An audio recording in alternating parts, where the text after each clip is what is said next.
একবার মক্কায় মদিনা যায় বলে ওই সনদ অনুযায়ী আমি দেশ চালাবো, আরেকবার ভারতে যায় বলে ওদের মত অনুযায়ী দেশ চালাবো, আবার বলে আমি আমেরিকার ইংল্যান্ডের মতো গণতন্ত্র দিব। আসলে ভণ্ড কোনোটাই না,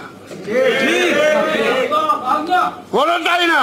আজকে ক্ষমতায় থাকার জন্য এই বেনজির এই আজিজদের উপর নির্ভর করে আজকে এখানে ক্ষমতা আসছে। তাই বুঝেন, অন্য যারা আছে এখনো যদি না বুঝেন, আজকে ফরজ, যেটা আমি প্রথমে বলছি, এই হাসিনাকে ক্ষমতা থেকে নামানো, নাই আমার ইমান আকিদা সব শেষ।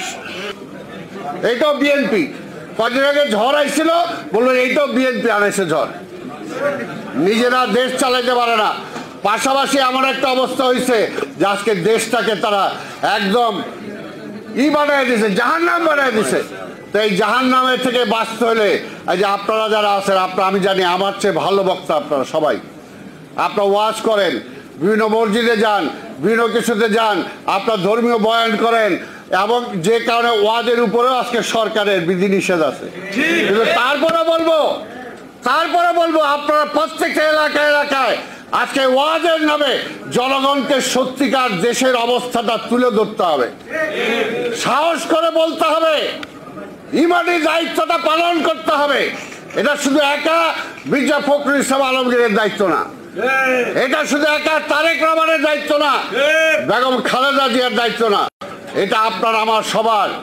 আজকে দেশটাকে ধ্বংস করে দিতেছে, আজকে এই দেশটাকে আজকে প্রতিবেশী রাষ্ট্রের একটা অঙ্গরাজ্য পরিণত মতো অবস্থা আজকে নিয়ে চলে গেছে। কোথায় স্বাধীনতা আছে আমাদের, কোথায় স্বাধীনতা আছে? তাই আজকে বলবো, কেউ কিন্তু আল্লাহর তরফ থেকে মায় ঠিকই আছে। কাজে আমার এখানে নির্বাচন আমি কিভাবে করব সেটা আমি ঠিক করবো, এটাকে ভালো ঠিক করে দিবে? তারা ঠিক করে দেয় কে ক্ষমতায় আসবে, কে ক্ষমতায় আসবে না।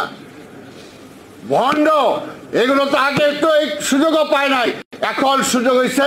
এই যে আমরা যারা আজকে জাতীয়তাবাদের কথা বলি, আমরা যদি ঐক্য এক থাকতে পারি, এক শক্তিতে আমরা যদি মাঠে নামতে পারি, তাহলে তারা ভাইসে যাবে। আজকে আমরা ইসলামের কথা বলি, আজকে মধ্যপ্রাচ্য দেখেন, মধ্যপ্রাচ্যের প্রত্যেকটা ইসলামিক দেশ যদি আজকে একজোট হয়ে ইসরায়েলের বিরুদ্ধে কথা বলে, ইসরায়েল টিকতে পারে সেখানে, ঠিক তেমনি আমাদের অবস্থা তাই। আজকে বুঝতে হবে, কাজে সেটার জন্য আজকে আমাদের সবাইকে ঐক্যবদ্ধ হয়ে আজকে আন্দোলন করে তোলা ছাড়া আমার নিজের স্বার্থে, এটা এমন না যে খালেদা জিয়ার স্বার্থে, এটা এমন না যে তারেক রহমানের স্বার্থে, এটা আপনার আমার সবার স্বার্থে। আজকে ফরজ, যেটা আমি প্রথমে বলছি, এই হাসিনাকে ক্ষমতা থেকে নামানো, নাই আমার ইমান আকিদা সব শেষ। একবার মক্কায় মদিনা যায় বলে ওই সনদ অনুযায়ী আমি দেশ চালাবো, আরেকবার ভারতে যায় বলে ওদের মত অনুযায়ী দেশ চালাবো, আবার বলে আমি আমেরিকার ইংল্যান্ডের মতো গণতন্ত্র দিব। আসলে ভণ্ড কোনোটাই না, কোনোটাই না। আজকে ক্ষমতায় থাকার জন্য এই বেনজির এই আজিজদের উপর নির্ভর করে আজকে এখানে ক্ষমতা আসছে। তাই বুঝেন, অন্য যারা আছে এখনো যদি না বুঝেন,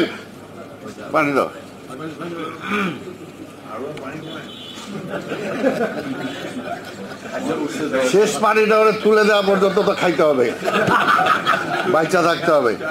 তাই ভাইরা আমার, আজকের আপনাদের সবাইকে মহাসচিব আর আমি কোনো বক্তব্য দিলাম না, আপনাদের সবাইকে ধন্যবাদ। খোদা হাফেজ। বাংলাদেশ। ধন্যবাদ আব্দুল সালাম।